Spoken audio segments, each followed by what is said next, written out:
नमस्कार. स्वागत आहे माझ्या यूट्यूब चॅनलमध्ये आणि फ्री ऑनलाईन आरीवर्क क्लासेसमध्ये. तर आजचा दिवस 5वा आहे आणि यामध्ये आत्तापर्यंत आपण सुई कशी पकडायची आणि जरी थ्रेडने साखळी टाका म्हणजेच चेन स्टिच कशी करायची हे शिकलो. जर तुम्ही आधीचे व्हिडिओ पाहिले नसतील तर त्याची लिंक खाली डिस्क्रिप्शनमध्ये दिलेली आहे. आजच्या दिवशी आपण सर्वात महत्त्वाचा भाग शिकणार आहोत, तो म्हणजे बीड्स वर्क. बीड्स वर्क हे सिल्क थ्रेड किंवा जरी थ्रेड दोन्हीसुद्धा धागे वापरून करता येते. त्यासाठी आपल्याला लागतील काही शुगर बीड्स आणि ते बीड्स ठेवण्यासाठी एखादा वेल्वेटचं कापड किंवा एखादा सॉफ्ट रुमाल असेल तर तो नक्की वापरा. म्हणजे तुम्हाला सुईमध्ये जेव्हा आपण मणी घालतो तर ते खूप इझी जाईल आणि तुमचे मणीसुद्धा इकडे तिकडे विस्कटले जाणार नाहीत, व्यवस्थित राहतील. चला तर मग सुरुवात करूया बीड्स वर्क करण्यासाठी. सुईमध्ये अशा प्रकारे एका वेळी 2 बीड्सच आपण यूज करायचे. वर्क चालू करायच्या आधी कापडावरती व्हाईट पेन्सिलने काही लाईन्स आखून घ्या, म्हणजे फिनिशिंग किंवा वर्क छान दिसेल.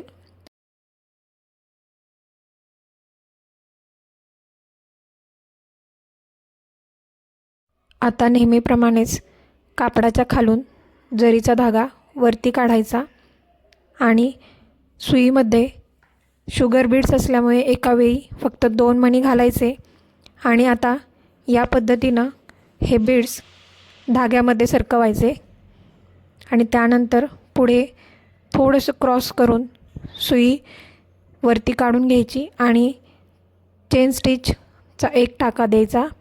त्यानंतर आता पुढच्या या धाग्यामध्ये आणखी 2 मणी घालायचे आणि कंटिन्यू स्टिच करत राहायचं.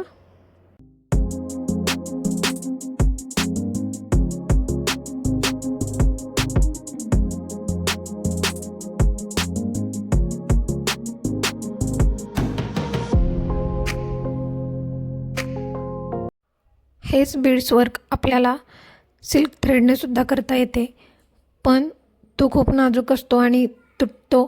त्यामुळे आपण शक्यतो जरीच्या धाग्यानेच हे काम करायचे. काही जण सुई दोऱ्याने सुद्धा हे मणी लावतात, पण आरी सुईने मणी लावले तर ते जास्त काळ टिकतात आणि कामही फिनिशिंगमध्ये होतं. त्यामुळे आज आपण हे जरी धागा वापरून मणी लावण्याची सगळ्यात सोपी पद्धत पाहत आहोत. प्रत्येक वेळी जेव्हा आपण हे 2 मणी स्टिच करतो तेव्हा खालून धागा ओढून घ्यायचा, पण जास्त ओढायचा नाही, जेणेकरून कापडाला घोळ येऊ शकतो. त्यासाठी तुम्हाला सुरुवातीला जो आपण कापड लावतो ते अगदी ओढून व्यवस्थित रिंगमध्ये फिट करून घ्यायचं आहे, म्हणजे जेणेकरून कापडाला चुन्या पडत नाहीत. हे मणी लावत असताना टाका खूप मोठा घ्यायचा नाही, अगदी तिथल्या तिथे छोटासा टाका घ्यायचा आणि जिथे मणी संपतो तिथेच लगेचच सुई कापडात टोचायची, म्हणजे तिथे 2 मण्यांमध्ये गॅप दिसत नाही. पण जर का तुम्ही टाका मोठा घेतला तर ते दिसताना पण चांगलं दिसत नाही आणि फिनिशिंग पण खूप खराब होऊन जाते.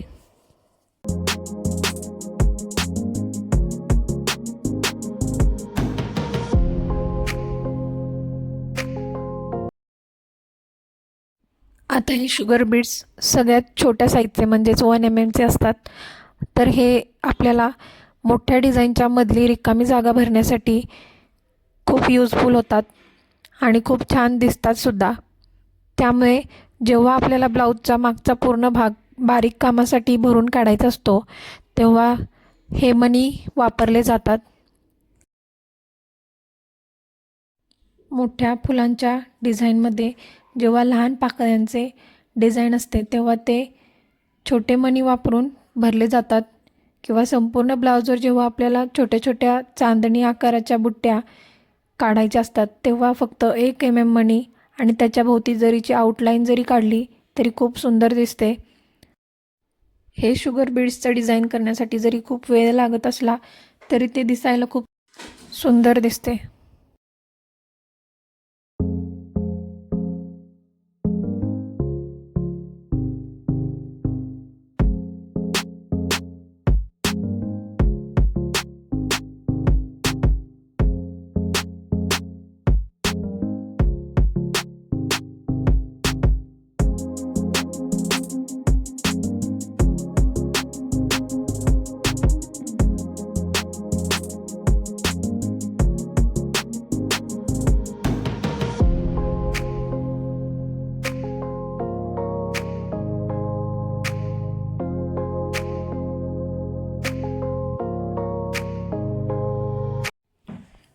सगळे मणी लावून झाल्यानंतर शेवटी आपल्याला नेहमीप्रमाणेच जे आपण चेन स्टिचमध्ये गाठ मारतो त्याच पद्धतीने हे एंड नॉट करायचे आहे.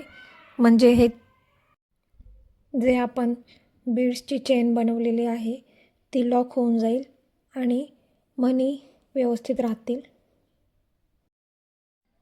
हे पहा, ही गाठ बसलेली आहे आणि बीड्स लॉक झालेले आहेत.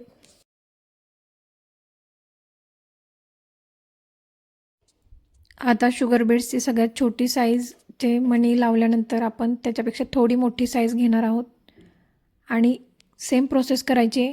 फक्त हे मणी थोडे मोठे असल्यामुळे एका वेळी फक्त एकच मणी घालायचा आहे आणि लगेचच चेन स्टिच घ्यायची आहे. तो मणी लॉक झाल्यानंतर लगेच पुढचा मणी असं करत करत चेन कंप्लीट करायची आणि शेवटी नेहमीप्रमाणेच एंड नॉट करायची आहे आणि चेन लॉक करायची आहे.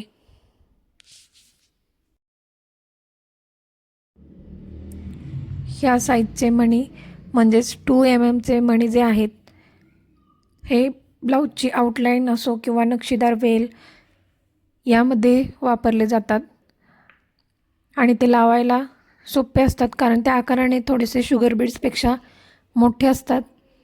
त्याचप्रमाणे नेकच्या आउटलाईनला म्हणजेच गळ्याचा आकार आणि कटवर्क डिझाईन करताना किंवा बुट्ट्या करताना या मण्यांचा खूप वापर केला जातो आणि हे थोडे मोठे असल्यामुळे उठावदार आणि खूप छान दिसतात.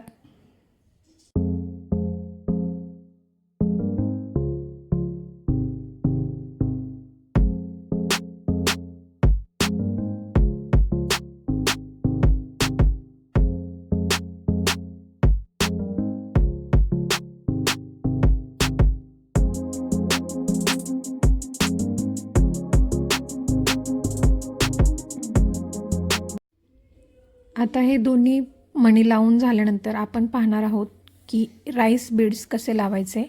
राईस बीड्स हे नावाप्रमाणेच तांदळाच्या दाण्यासारखे लांब असतात आणि हे दिसायला थोडे वेगळे असतात.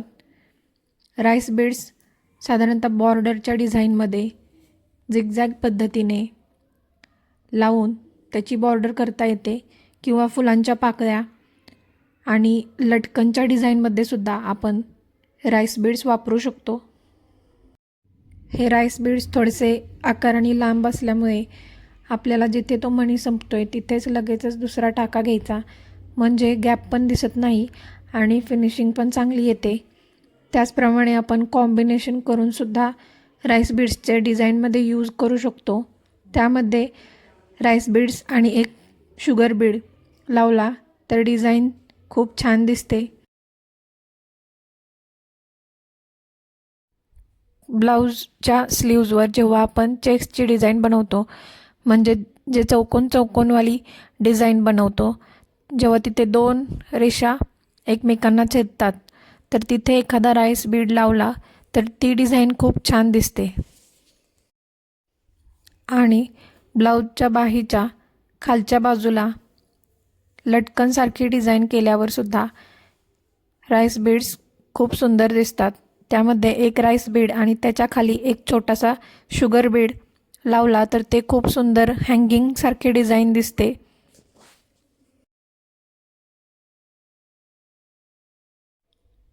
प्रत्येक वेळी डिझाईन कंप्लीट झाल्यानंतर एंड नॉट नक्की करा म्हणजे जे आपण काम केलेलं आहे ते लॉक होऊन जातं आणि मणी किंवा जी चेन स्टिच केलेली आहे ती उकलत नाही. आता यानंतर आपण पाहणार आहोत मोतीचं वर्क. मोतीसुद्धा आपल्याला बाकीच्या मण्यांसारखेच लावून घ्यायचे असतात. सरळ लाईनमध्ये प्रॅक्टिस करून झाल्यानंतर झिगझॅग लाईनमध्ये प्रॅक्टिस करा आणि त्यानंतर वळणदार नागमोडी लाईन जी की फुलपानांच्या वेलांसाठी डिझाईनमध्ये वापरली जाते तशा लाईन मारून प्रॅक्टिस करा म्हणजे फिनिशिंग परफेक्ट होत जाईल. मोती हे आजकालच्या ट्रेंडिंग डिझाईनमध्ये जसे की नथ, चंद्रकोर आणि अजून बऱ्याचशा डिझाईनमध्ये यूज केले जातात. त्यामध्ये जरदोसी आणि मोती यांचं कॉम्बिनेशन किंवा कुंदन आणि मोती, त्यानंतर गोल्डन बीड्स आणि मोती यांची डिझाईन बनवून तयार केली जाते. मोत्यांची डिझाईन ही सुंदर आणि उठावदार दिसते आणि सर्वच कलरसोबत मॅच होऊन जाते. ब्लाऊजच्या बॉर्डरच्या डिझाईनमध्ये मध्यभागी मोत्यांची डिझाईन आणि त्या साईडने गोल्डन बीड्सची डिझाईन केले तर खूप छान दिसते. सरळ लाईन्समध्ये प्रॅक्टिस झाल्यानंतर सर्कल, स्क्वेअर, ट्रायंगल, पाना फुलांचे आकार, लेटर्स या सर्वांमध्ये मोती आणि मणी लावून त्याची प्रॅक्टिस करा, म्हणजे फिनिशिंग सुधारत जाईल. यानंतर नेक्स्ट व्हिडिओमध्ये आपण पाहणार आहोत झिगझॅग लाईनमध्ये बीड्स लावणे. तोपर्यंत धन्यवाद.